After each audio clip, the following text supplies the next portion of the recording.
شب قدر یہ رمضان کے آخری عشرے میں ہے، پہلے میں نہیں ہے، دوسرے میں نہیں ہے، آخری میں ہے۔ اس کی دو وجہ ہیں۔ آخری میں ایک وجہ تو یہ ہے کہ جاتے جاتے رب کریم کی رحمت کا فیضان عام ہوتا ہے۔ دوسری وجہ اعتکاف ہے کہ اعتکاف والے ساتھی معتکف بنے اور یہاں بیٹھے اور شب قدر کی تلاش کریں۔ ہمارے نبی پاک صلی اللہ علیہ وآلہ وسلم نے اس رات کے تلاش کی بڑی ترغیب دی ہے۔ اب سنیں، میں ایک جملہ سناتا ہوں۔ حدیث پاک میں ہے، نبی پاک کو رب نے بتا دیا، حضور پاک تشریف لائے، دو مسلمان آپس میں جھگڑ رہے تھے۔ حضور پاک نے فرمایا اللہ نے میرے ذہن سے بات اٹھا لی کہ وہ اب کون سی رات ہے؟ تم نے جھگڑا کیا، جھگڑے کی اتنی بڑی جو ہے نا کیا کہتے ہیں ہمیں کوتاہی بنی ہماری امت کے لیے کہ وہ تاریخ متعین بھلا دی گئی۔ فرمایا اب آخری راتوں کے تاک راتوں میں اس کو تلاش کرو، تمہیں انشاءاللہ شب قدر مل جائے گی۔ اچھا، تاک راتیں کسے کہتے ہیں؟ ہم طور تو یہ ایون اور آرٹ، جفت اور تاک کو تاک سمجھتے ہیں۔ ایک مطلب یہ بھی ہے کہ 21 تاک ہے، 23 تاک ہے، 25 تاک ہے، 27 اور 29 تاک ہے۔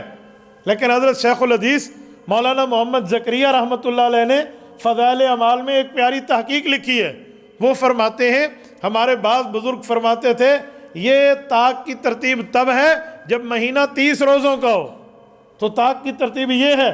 اور فرمایا اگر مہینہ 30 روزوں والا نہیں ہے، 29 روزوں والا ہے، پھر تاک کی ترتیب اس سے ہٹ کے ہے۔ فرمایا وہ کیسے؟ کہا پھر تاک کی ترتیب جو ہے وہ 22 ہے۔ 20 کی رات کو جیسے اعتکاف بیٹھتے ہیں وہ ہو گیا، پھر 21 چھوڑ کے 22 ہو گیا، پھر 23 چھوڑ کے 24، پھر 25 چھوڑ کے 26، 27 چھوڑ کے 28، یوں تاک کی ترتیب ہے۔ تو ایک شخص نے پوچھا حضرت شیخ آپ فرما رہے ہیں کہ یہ اس طرح بھی تاک ہو سکتا ہے، ہمیں نہیں پتا مہینہ 29 کا ہے یا 30 کا ہے، تو پھر اس کا مطلب کیا ہے؟ ہر رات کو ہم شب قدر سمجھیں؟ فرمایا جی ہاں، ہر رات کو شب قدر سمجھو، کسی نہ کسی رات میں تو مل جائے گی۔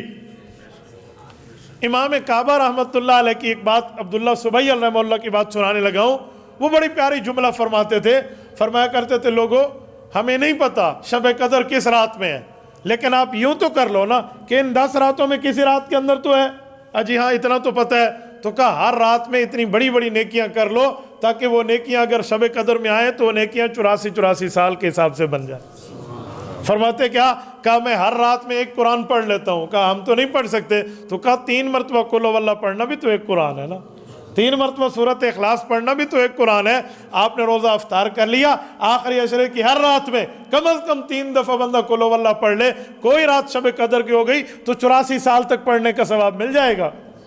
اور فرمایا اسی طرح اس رات میں کوئی نہ کوئی صدقہ کر لیں۔ صدقے کا کیا مطلب؟ غریب نہ ملے تو پیسے اس کے اسپیسیفک جیب میں متعین کر کے رکھ دیں کہ جب ملے گا تو دوں گا، یہ غریب کے طے ہو گئے تو صدقے کا ثواب شروع ہو گیا۔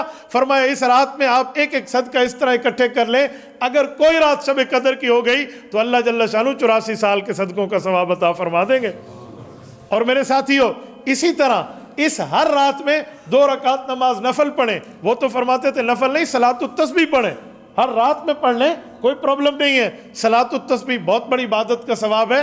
حضرات سے آپ بزرگوں سے پوچھ سکتے ہیں، علماء آپ کو سمجھا لیتے ہیں کہ یہ کس طرح 300 دفعہ تیسرا کلمہ آپ نے پورا کرنا ہے، ہر رکعت میں 75 کی ترتیب کر یہ 4 رکعتیں بنتی ہیں۔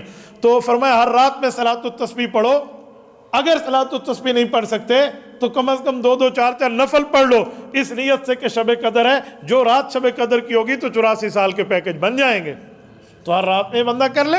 تو میرے دوستو یہ حضور پاک صلی اللہ علیہ وسلم نے ہمیں رمضان المبارک کی آخری راتوں کے بارے میں بتا دیا۔